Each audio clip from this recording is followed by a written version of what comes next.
Welcome to the Truth and Liberty Show, where trusted leaders bring biblical insights to important issues to help you stand for truth and effect godly change in our nation and in our world. Hello, everybody. Welcome to Truth and Liberty. Did you know that it has never been easier to hear the gospel than it is today in this age? When I was a kid, I should say when I first became a Christian, there was no such thing as the internet. The only broadcasting we had was radio and television, traditional television. There was a Christian network at the time called TBN. It's still around today, and there might have been one or two others, and some Christian radio networks.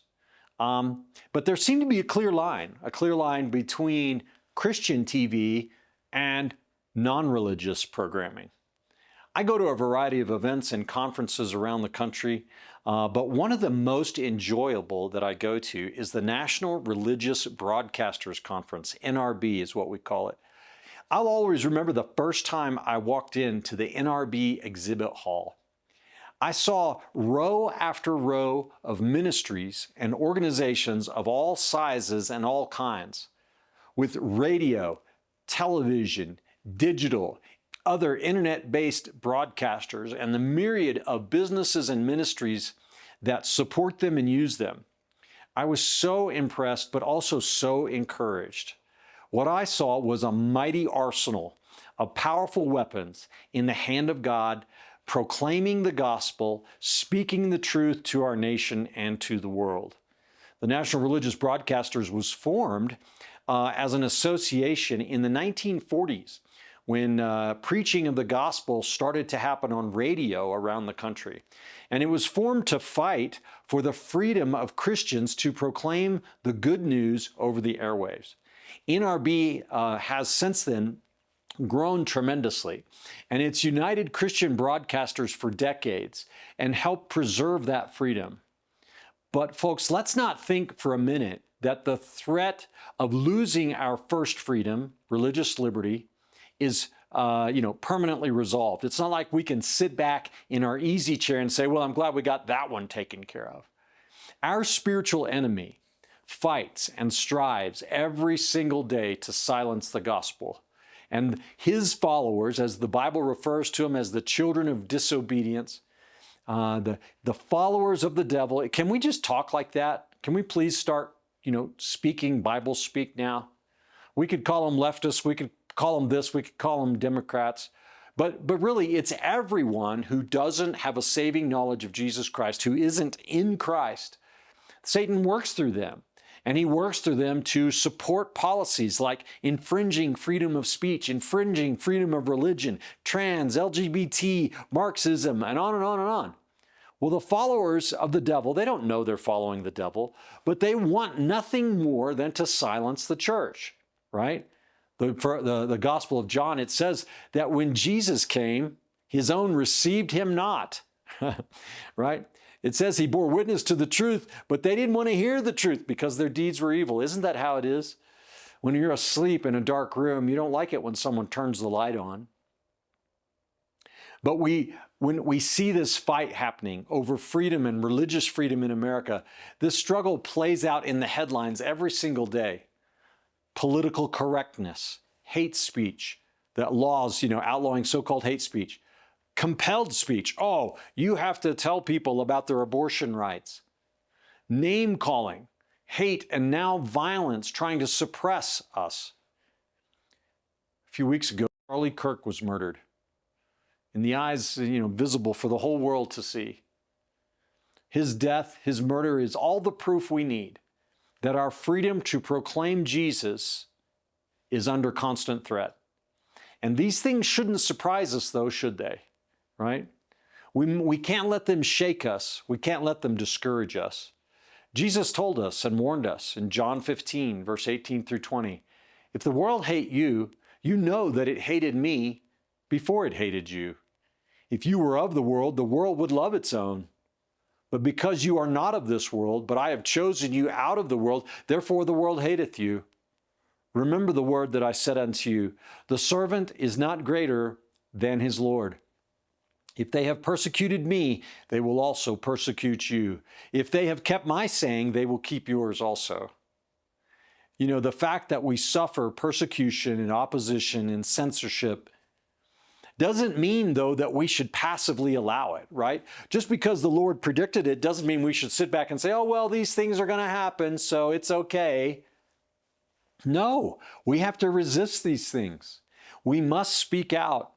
The Bible tells us in 1 Timothy chapter 2 that God wants civil authorities to act righteously so that we can lead peaceable and honest lives, right? And then it says, and God is not willing that any should perish, but would have all to come to the knowledge of the truth. You see, people coming to the knowledge of truth requires that we have the freedom to tell them the truth, that we have the ability to get the word out. So defending religious freedom it's not just good for us, it's a duty that we have, not just for our sake, but to defend, to enable the gospel to be preached. So remember, it's not just your freedom, it's the freedom of all believers and all people. And when you fight for freedom, you're not only fighting for your own, but for the freedom of the gospel itself to go forward. So this is why I'm thankful for the many organizations today who are fighting and who are standing up. And many of them we're blessed to count as strategic partners here at Truth and Liberty. And you know, I try to make it a point to allow you to hear from many of them frequently. And one of the most important organizations anywhere in this fight is the National Religious Broadcasters Association, which I referred to a minute ago. And I'm really thrilled to have on our show today the CEO and president of NRB, Troy Miller. So Troy was elected unanimously by the board of NRB. He was elected to be their CEO and president in 2022. He has a career as a senior executive that spanned more than 30 years, and he served, even before he was elected CEO, he served as interim CEO of NRB from 2019. And upon assuming leadership during a time of financial crisis for the organization, under his leadership, they've now recaptured a strong financial position, grown their membership, and significantly increased their programming, networking, equipping, sponsorship, and other work that they do. And so it's really an honor to have him. He's the current president, as I said, also of NRB, but also of its affiliated organization, NRB TV, where he served since 2005. And he served with distinction in the United States Navy from 1983 to 1988, including time assigned to the Naval Engineering Compound at Ingalls Shipyard in Pascagoula, Mississippi, right down the coast is Pensacola. And he was part of the commissioning crew of the USS Bunker Hill. So Troy has a varied and distinguished career. He used to work for Gateway for 10 years and was involved in leading several business startups, including Gateway's expansion into Europe and Asia with new manufacturing facilities and global information technology application strategies. He also served as the vice president and chief operating officer for D. James Kennedy Ministries, and he's an expert in Christian apologetics and in training pastors and many other things. So Troy Miller is truly one of the great leaders of the church today in America and of the evangelical movement. So I'm really excited and honored to have him on the program. Let me talk a little bit more about this subject of religious freedom, if I can. I think that we have an open window in America today. We don't know how long this is going to last, but the Second Great Awakening has begun. And in conjunction with that, by God's grace, the Supreme Court of the United States has issued some incredible rulings in recent years. As Kelly Shackelford says, we now in America have more religious liberty under the rulings of the Supreme Court than we have had in 40 years, all right, going all the way back to Lemon versus Kurtzman in 1971, and even before that, the Supreme Court now is saying that we're going to look to the history of this nation, not just to this new radical concept of separation of church and state, a phrase that is not in the Constitution. Well, if you look at the history of the United States, you can see from the very beginning that Christians had a very strong and dominant influence on the trajectory of this nation in government, in public policy. In fact, it was Christian principles and the teachings of pastors and the Bible, which was the foundation of the Declaration of Independence and the Constitution. We've even had pastors serve as president of the United States. Right? And we've had, things like church meetings, church congregations meeting inside the U.S. Capitol under Thomas Jefferson. The largest gathering of the largest church service in the nation was in the Capitol. And we've had 1,400 official proclamations issued during the founding era alone, calling Americans to prayer, to fasting, to repentance, and so forth. The examples go on and on. John Adams, our second president of the United States, he said that it was the general principles of Christianity upon which the founders achieved independence. The unalienable rights of man, the dignity of human beings, and the role of government all come right out of the Bible, folks. And if the church remains silent in this day and this hour, we in large measure already have, lose our liberties. We will become servants of the state and prohibited from saying things that we're required to say, prohibited from speaking truth and from presenting the gospel of Jesus Christ. Let me just ask you a hypothetical question today. How far away are we in America from government saying, you must perform gay weddings, pastors? You must officiate homosexual ceremonies. You must baptize children that have been adopted by gay people, and treated as a family. You must do this and do that. They're already telling us, oh, Christians, you can't be foster parents.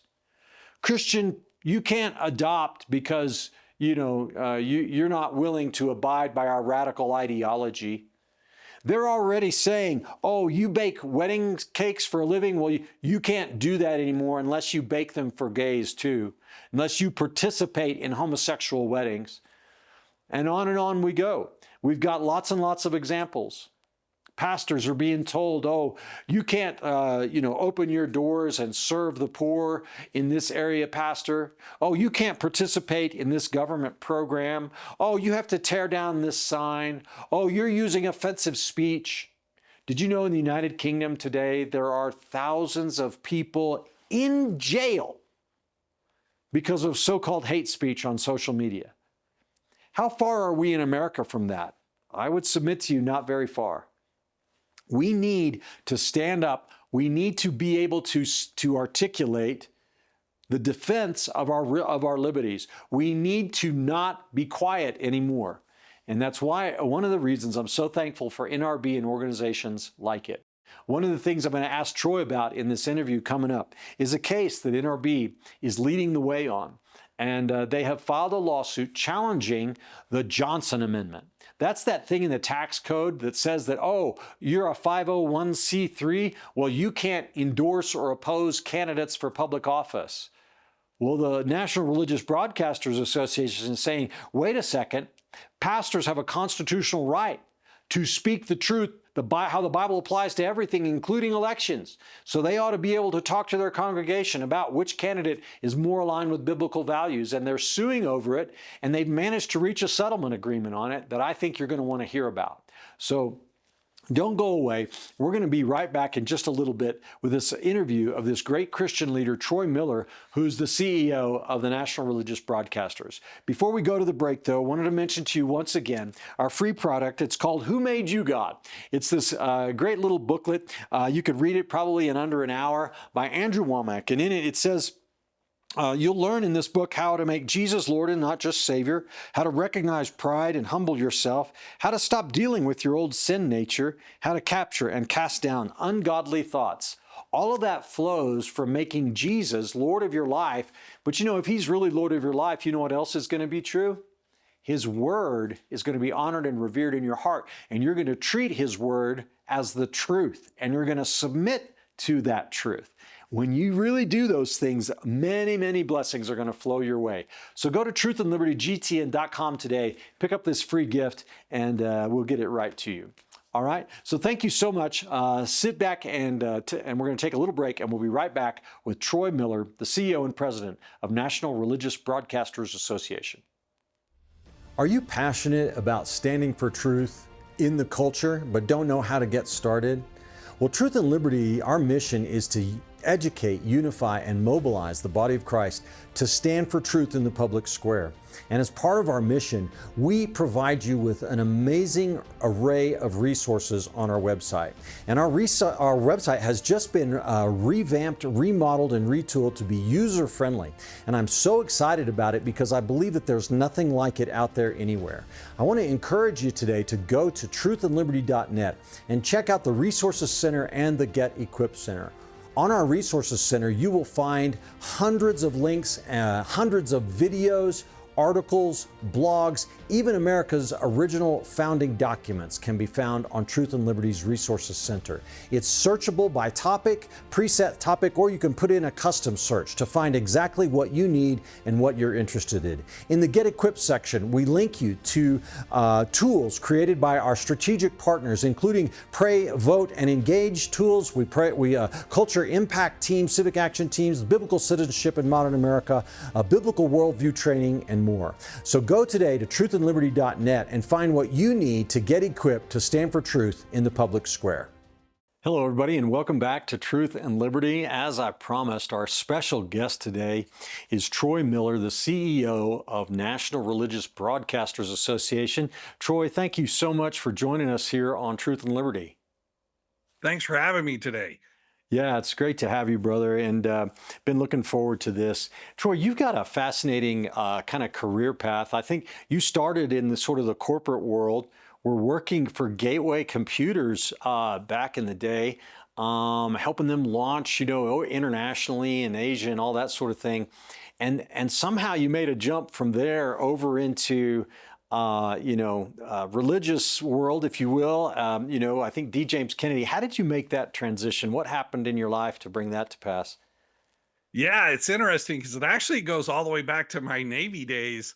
When I was in the Navy, my grandmother had gotten saved in the late 70s, and she really looked at her grandkids as her mission field. So when I was in the Navy, she sent me a book by D. James Kennedy called Why I Believe. It was the first time I ever read apologetic about the Bible. And she sent me my first Bible, and I read that Bible so many times it came right out of the binding. And we were overseas, we're in the Persian Gulf. Well, I came back and when I got out of the Navy, I, like you said, I was in the tech industry. That was kind of my background. That's where I thought I was going to be. And then my wife and I went down to a weekend at D. James Kennedy, had a weekend event we went to, and one thing led to another. And they offered me a job to come down there and be their chief operating officer, and God opened the doors because we weren't really, it was interesting. We weren't planning on moving from South Dakota with two boys to what I called Miami Vice. But God opened up the doors, and that's really what brought us into Christian ministry and into broadcasting. Wow, that's amazing. So young people today probably don't know who D. James Kennedy is or was, but he was the pastor of Coral Ridge Presbyterian Church and founder of Evangelism Explosion, and something, he really talked about government, politics, culture all the time. What was that organization he had? I'm forgetting the name at the moment. Well, he had a couple of them. I mean, the Coral Ridge Ministries was the media outreach there, and they had the Center for Reclaiming America with that, and they did Reclaim America conferences. And then he had the Center for Christian Statesmanship up in Washington, D.C., which was an evangelistic outreach to Capitol Hill. They ran a number of Bible studies up there for Capitol Hill staffers and other folks. And, he had a real heart for both evangelism and, as he put it, the cultural mandate, that as Christians, we have those two things that we really are called to influence within the culture is both, of course, for the gospel. Yeah, absolutely. Well, he was a great man of God, and you worked for him, COO, for a while, and then and when did you come over and start working for National Religious Broadcasters? So in 2005, the NRB was given a television channel by DirecTV. And it was kind of use it or lose it deal. And so Frank Wright, who is also a DJ Kennedy alum, he and I were friends. Came down and we kind of he took my tech experience and startup experience, and we planned out the NRB TV channel. And then he asked me to move to Nashville and start it. And so God opened that door, and that's what brought me up to Nashville and really starting to work with the National Religious Broadcasters Association. And then in 2019, after running NRB TV, the NRB executive committee asked me to come over and help out on that side, and then made me interim CEO in 2019, and then gave me the job in 2022. So I either made somebody unhappy or somebody happy. I'm not really sure. Well, yeah, that chances are both, right? But tell us about NRB. What is the organization? I think it's a little bit behind the scenes in some ways, and the average person the average Christian in the pew or whatever may not even know what you do. Yeah, that's right. It is kind of behind the scenes. NRB is the largest association of what we call Christian communicators. It started back in 1944 as radio emerged to be the primary mass media tool. There was a group of pastors that thought this was a great way to, share the gospel and disciple people.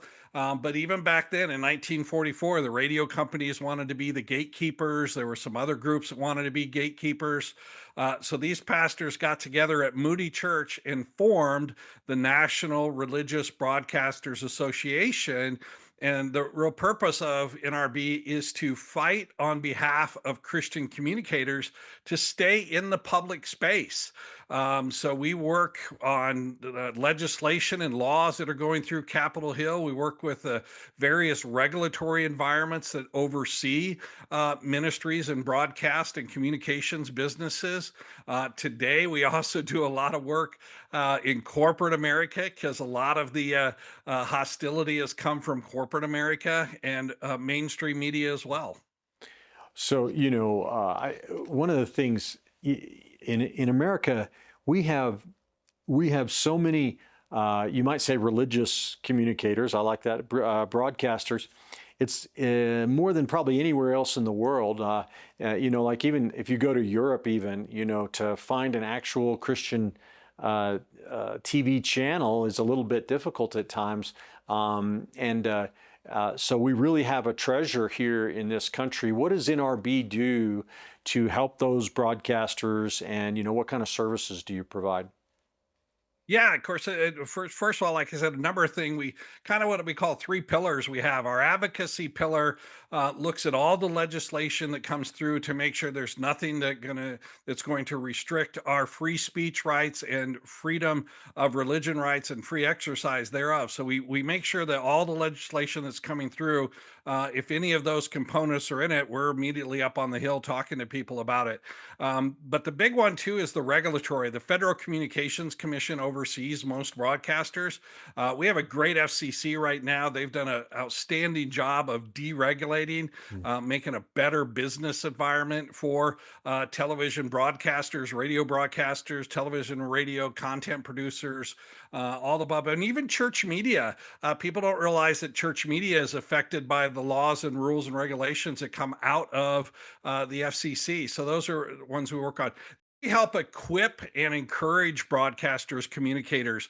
We do that primarily through a number of methods, but the biggest is our annual convention, the NRB conference. It's the International Conference of Christian Media that we held. It'll be in Nashville, Tennessee this year in February 17th through the 20th, but it's the largest gathering of Christian communicators. And we share latest trends that are going on in technology, where the environment might be moving, what's new in fundraising, how do you reach donors this year. And then last year, we had a number of workshops on artificial intelligence. So AI is a big thing for Christian communicators. And then we also will have the leading people talking about the key cultural issues that are going on around freedom of religion and freedom of speech.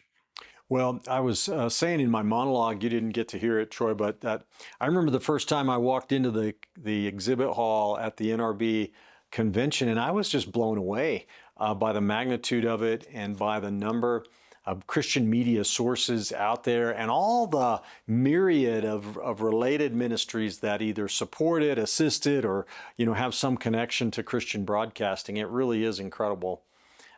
Yeah, so I just wanted to give you kudos for that. It's amazing what you're doing.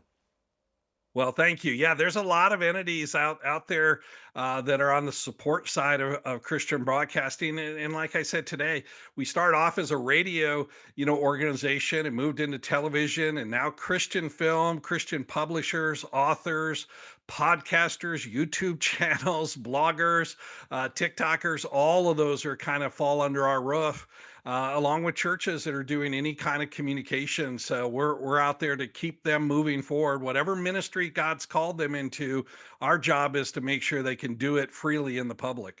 Well, amen. The other thing I said in my monologue was, I remember when I first got saved, and Christian TV was basically TBN. There might have been, I don't know, maybe one or two, maybe Church Channel or something back then, but that was pretty much it. I mean, D. James Kennedy was on there, Jan and Paul and all that. Has the field, because of the internet age, just exploded in terms of sources of Christian broadcasting?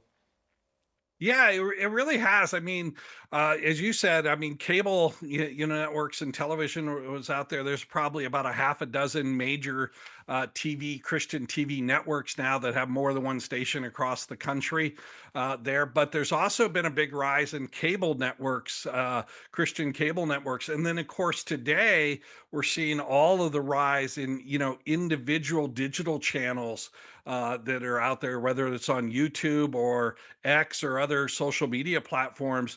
And it's really is kind of a sign of the times because, when I started in broadcasting, and look, that's 25 years ago. So it doesn't seems like, that's not too far back. You were talking about hundreds of thousands of dollars to millions of dollars to be able to get into this, arena. And today you can do it for hundreds of dollars. There are people running whole YouTube channels just on their iPhones Yeah. that are out there today, and they're doing great work. Wow, that's pretty incredible. So it's really an amazing time to be in the ministry and a part of what God is doing. But let me flip back. You were talking about how you guys monitor legislation and regulations and keep an eye on all that stuff.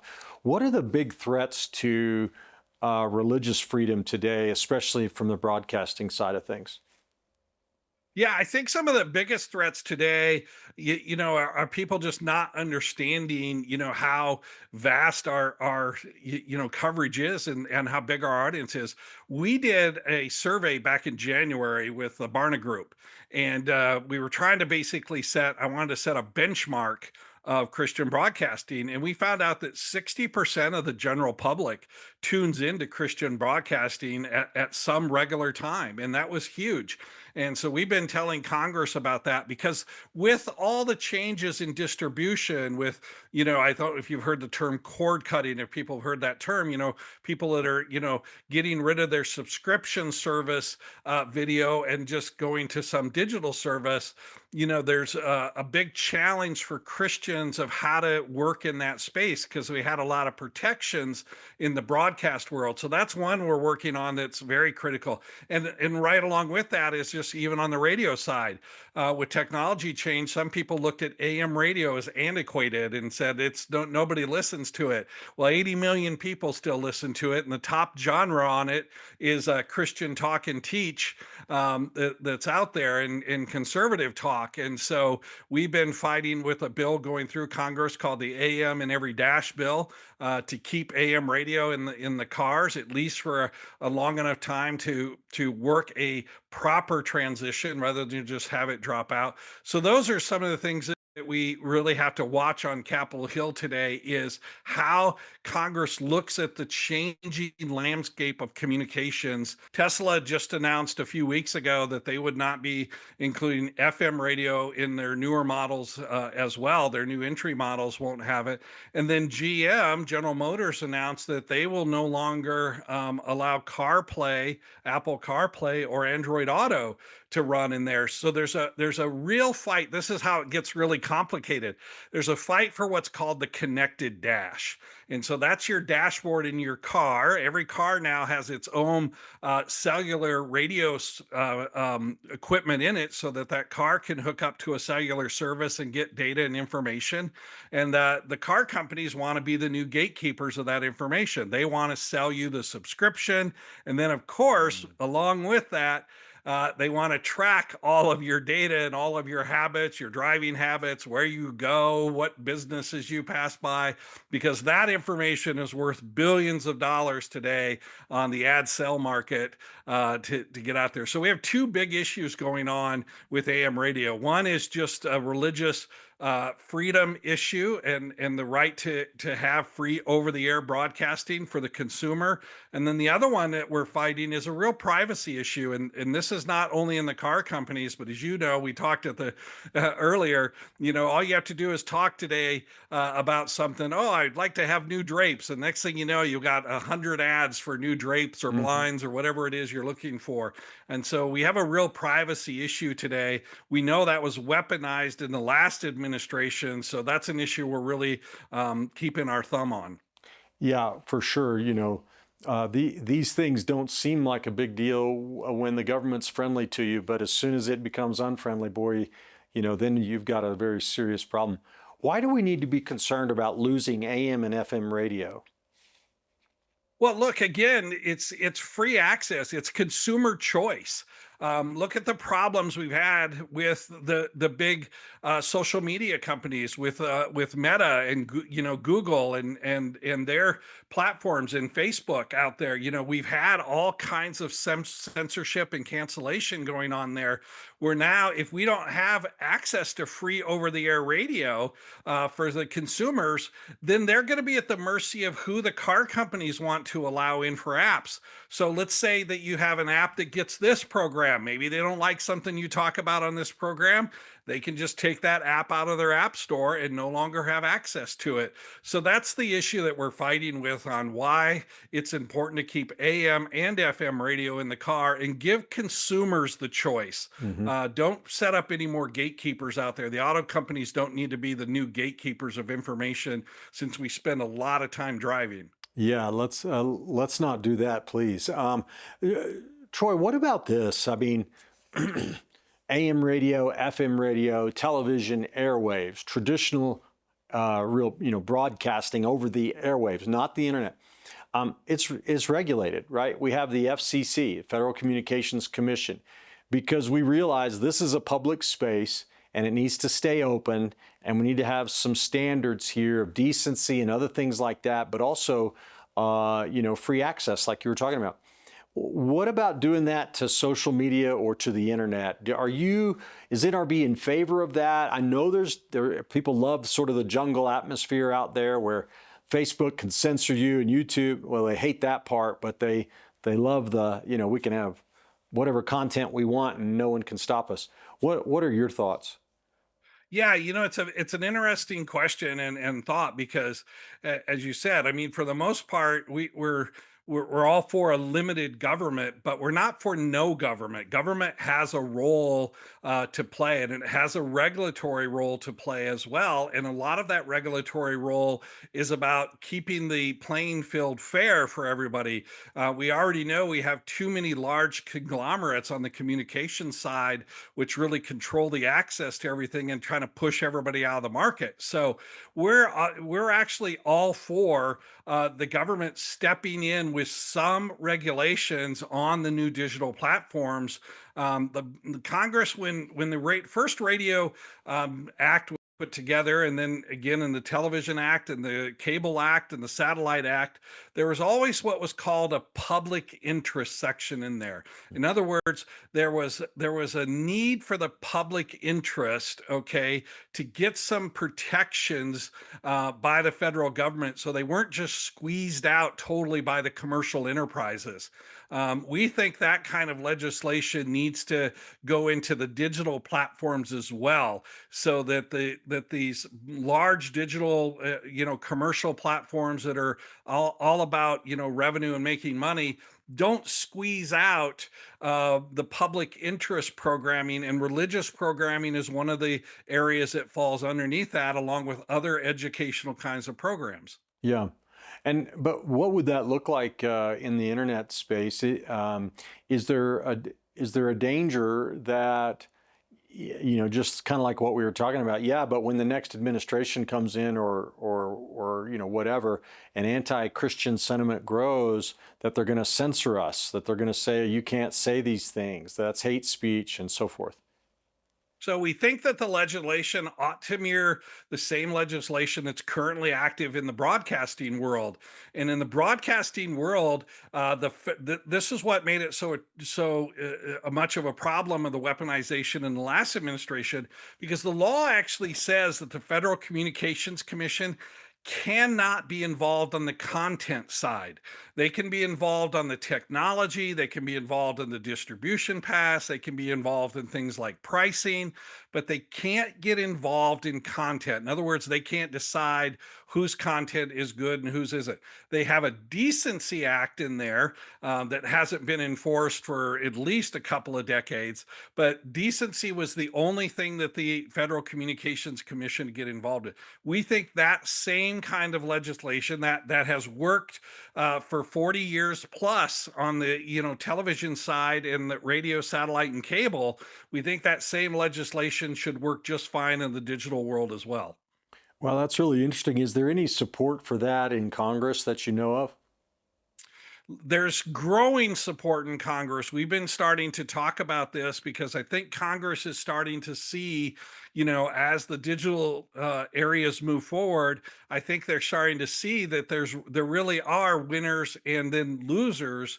And the losers right now are the educational programs. They can't compete on the same footing as the commercial folks in there. That's why Congress gave them special carve outs to begin with. And so those carve outs we really should look at this as the same kind of distribution that we have today on the cable systems, and really implement those same kind of regulations. And look, the commission has talked about it, and several members of the House Energy Committee have also started to talk about it. So I think it's going to be a growing issue over the next year or so. With the new Trump administration, there was some serious attention paid to PBS, Public Broadcasting System, underwritten by government money, and yet they're farther left than Karl Marx. And I'm wondering, how do we keep that from happening as well? If there's going to be a carve out for education, are we basically propping up left wing stuff, or is it something different that you're talking about? It's different than we're talking about. So when the government carved out space for the public interest, what they said was that there was a set aside for the number of licenses and channels that would be used for educational purposes, and not all of those channels were PBS or NPR kind of channels. NPR and PBS were set out as a different carve outs in the legislation, and we've been fighting that. I've been fighting that since I got in for years, saying to have PBS get a special kinds of accommodations over the top of everybody else was just simply wrong. And also, as you said, look, if you're going to take public funding and you say that you represent, by taking that public funding, you represent all of the public. Well, 90% of your program can't be, such as it only represents a small portion of the public that's out there. And so that was the big battle for the PBS funding and the corporate for what's called public broadcasting. We don't see that coming back. We just see the FCC saying that the access to these places should be on an equal footing. Well, Troy, one of the things that NRB has done most recently that I'm just a cheerleader for is, of course, you've got an amazing new general counsel in Mike Ferris. Mike used to lead Alliance Defending Freedom and has done so much for so many Christian organizations and for freedom in general. But you guys are one of the plaintiffs in a case in federal court that is challenging what's called the Johnson Amendment. First off, can you just explain what is this all about?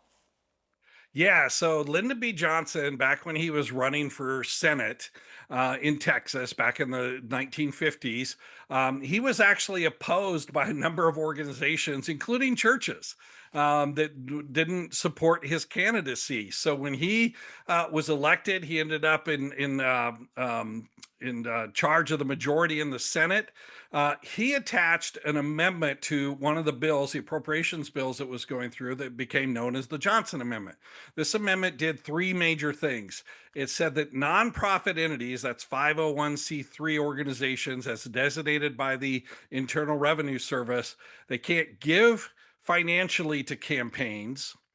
They can't endorse or oppose candidates at campaigns, and then they can only do a certain amount of lobbying that they do. Now, Johnson said he did this to curb what he said were communist NGOs, nonprofit organizations. But the real truth is he was silencing the churches that had opposed his candidacy because otherwise you wouldn't have the endorsement. So this has silenced the church since the 1950s. This has been a real thing over the heads of all the pastors out there to be able to talk about that. And look, for 170 years, pastors talked about candidates. They talked about issues. They talked about what was going on, why elections were important. So we took the IRS to court along with two churches and another organization, Intercessors for America, to get this overturned. It actually started a year ago under the Biden administration, where we had to fight the IRS and the Justice Department lawyers who kept trying to get the case basically thrown out. We made it past that into the Trump administration, and now we're getting ready to go into a hearing in a couple of weeks here, where we hope the judge is going to hear the case out, and then we might get a ruling on it. So that's where we're at with this case. But what it would do is it would free the pastors up to be able to speak about candidates and about election issues in their churches and their normal communications platforms. Well, Troy, if you prevail in this, which I fully expect you will, but if you prevail in that and the IRS really reinterprets the Johnson Amendment so it doesn't apply to pastors in their normal communications, what's that going to mean for America? What's that going to mean for the church in America? Well, look, for the church in America, what it means for pastors who feel like it is their obligation as a pastor, as a shepherd, it means that they can now follow their conscience, their religious conscience, and talk about these issues without fear of the government's reprisal on them. And so hopefully that means that more pastors will shepherd their people, on these key issues that we know come around every election. Because look, politics isn't a side one-way road. Politics is constantly swerving into the areas that we hold sacred and the values and the morals that we hold sacred. And pastors should be able to talk about that with a clear conscience. Yeah, absolutely. Well, I'm saying that if this goes through, here's what I'm saying. All right, pastors, you can't hide behind the Johnson Amendment anymore. You got to start speaking out. So hopefully it will make a huge difference. I believe that it will. So let me ask you this, though. This idea that many pastors have, Troy, I just want to hit on this for a second. I used to work for D. James Kennedy. I mean, he was extremely outspoken. Many pastors these days say, oh, that's not my job. I don't talk about politics, or I don't talk about political issues, and this sort of thing. I just preach the gospel and so on. Do you think that's a biblical mindset, or can you comment on that? Do we need to have a little bit of reformation in the church these days?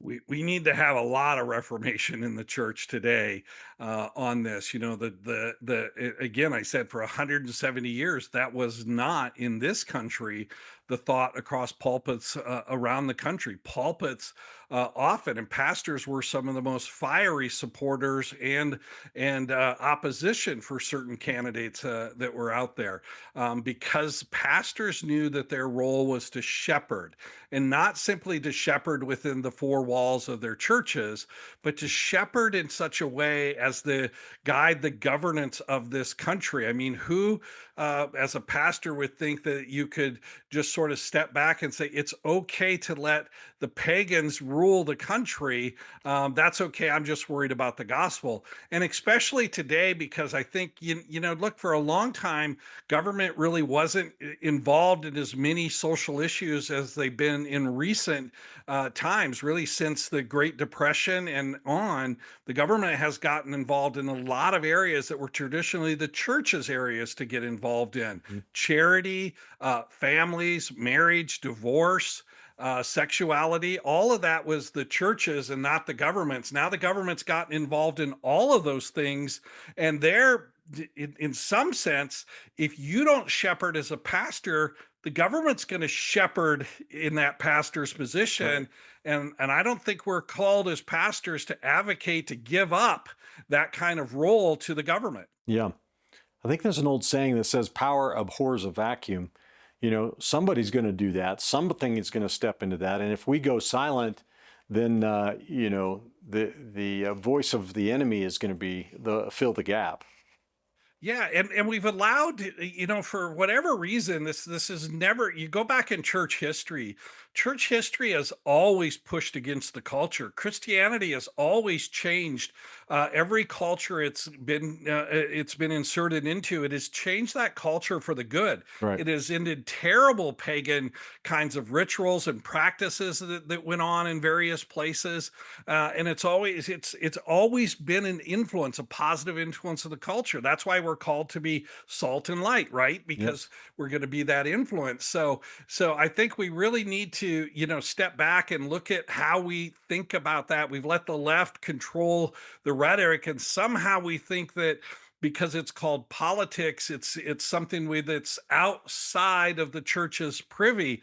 Where, look, the Bible clearly tells us to appoint godly leaders. And I don't think he just meant godly leaders of the church. I think he means godly leaders of the people as well, and of the country. Amen.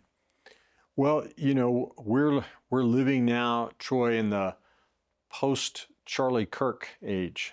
Charlie being brutally, assassinated last September. And it seems as if Kirk's killing, I mean, things were already, we were already seeing some violence manifest from pro-abortion people and trans people and other stuff like this. And I don't mean to castigate any group of people, but from the vantage point of national religious broadcasters and your seat there, do you have concerns about restrictions on our freedom of speech going forward, coming from radical leftist elements, either by violence and intimidation, or maybe ultimately government action and hate speech, like what is going rampant in Great Britain right now? Yeah, absolutely. Great Britain and somewhat across Europe, and of course to our neighbors in Canada in the north. Right now, the hate speech and the thought police are, on overdrive in those areas.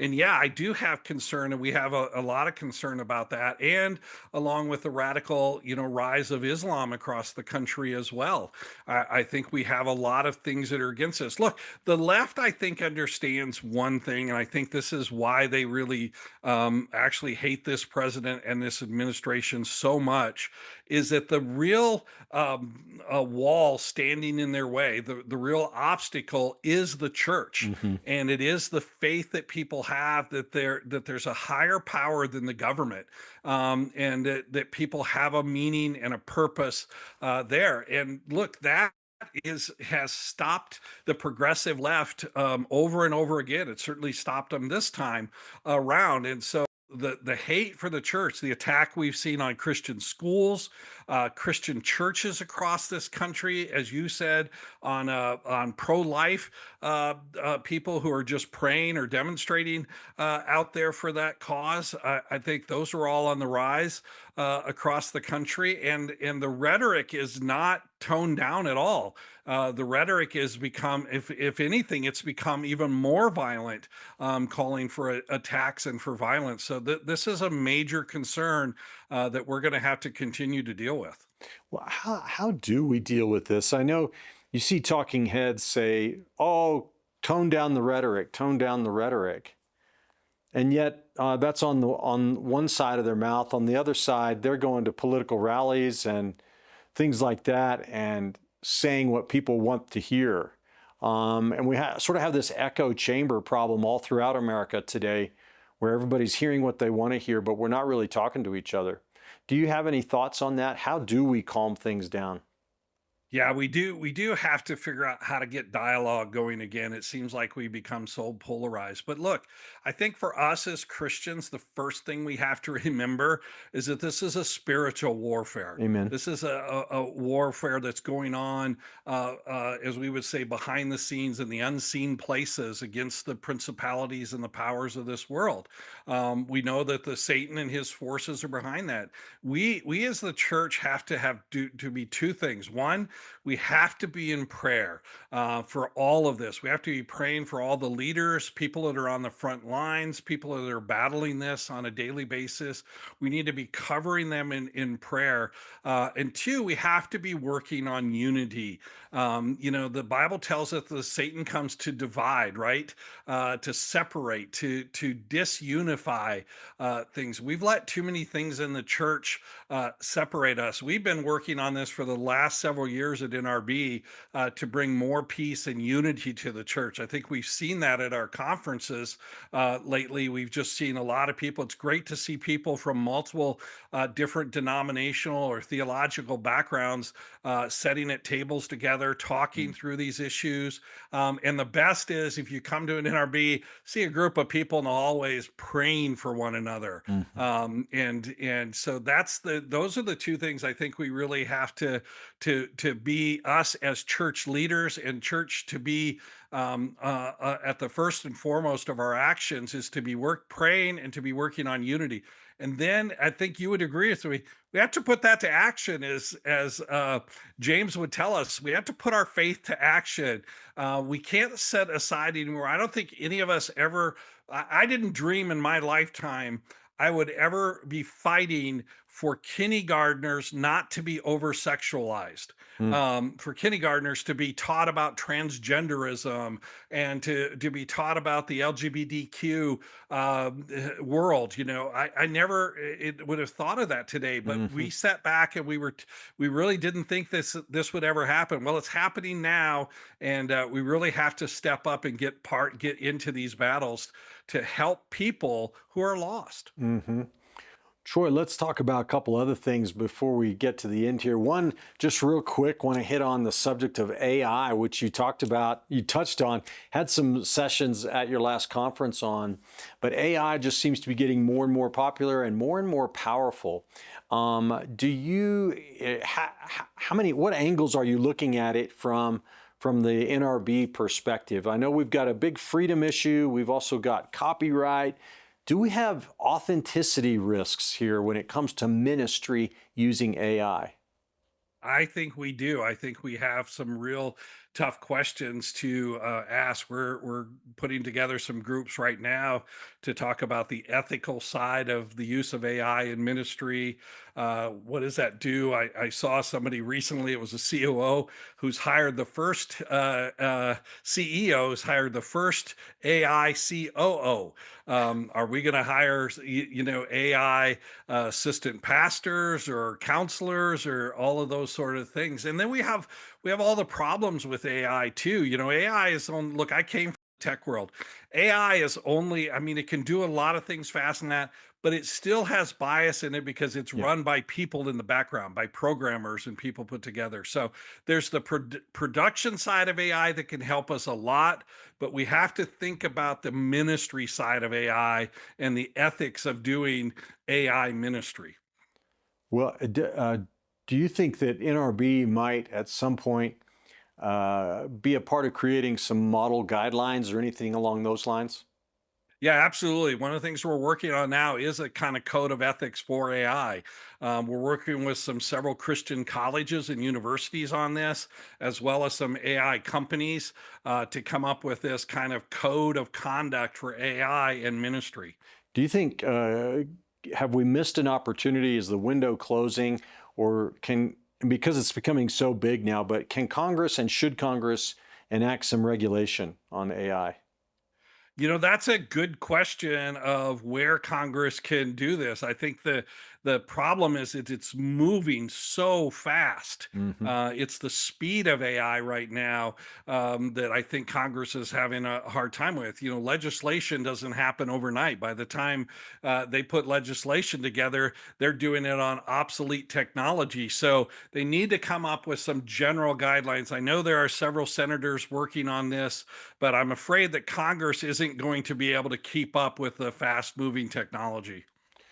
Yeah, that's a little bit of a threat, a scary proposition there. But so one of the things the best things I've seen in the last sort of 5 years, maybe 6 years, Troy, is sort of I just say the increased quality and distribution of Christian entertainment media. Have you guys seen that as well? I mean, we've had some really great Christian movies. I remember Abby Johnson's Unplanned. They tried to shut that down, but they didn't succeed, and it was just really good. We have Jesus Revolution that came out a couple years ago. I thought that was a fantastic film, and The Chosen and some other stuff like that. Does that field come sort of under your rubric a little bit at least, and does that excite you? And what do you have to say about that? It does. It does come. We work with a lot of those studios and a lot of those organizations. The Chosen was launched at NRB 2019 in California. Wow. It was their first episodes that they screened for it. And look, I think part of it is that one, the price points for producing programming and these quality entertainment has really come down. But God's also blessed us with some fabulous studios that have started up in these arenas here to produce these programs. I think we're going to see even more of this because I see some of the things some of the younger generation is now producing with these tools that they have that they can do it, and I think some of it's going to be fantastic. There's a new thing out there called Micro Series.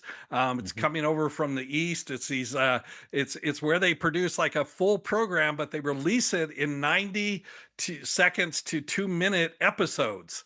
And it's really popular amongst the Gen Zers and the alphas to do these because they're watching everything on their phone and on the fly, so they can watch 3 or 4 episodes and then come back to it. I know there's some folks out there now looking at producing some good quality Christian content in these genres. So I'm excited for where we're at in the Christian entertainment industry for both short form television kind of programming and long form theatrical pieces. I really think we're going to see a lot of good stuff coming out in the next several years. Well, that's really cool. Just the thought of that gives me a feeling of ADD, though. I'm not sure I like the micro series thing. Imagine watching a film. Anyway, Troy, we're out of time, brother, and I just want to thank you again for coming on the show. It's been great having you, and you got to come back sometime. Anytime. Thank you guys for having me. All right. We encourage all our viewers to check NRB out online. If you are a broadcaster or interested in becoming one, be sure to join as well. And also be sure to take advantage of our free product offer today, Andrew's booklet, Who Made You God? It's not about what it feels like. It's about making Jesus Lord of your life and what that means in a practical sense and the benefits that flow when we do. So check that out at truthandlibertygtn.com today and get a free copy. God bless you all. Thanks for watching, and we'll see you again next time here on Truth and Liberty.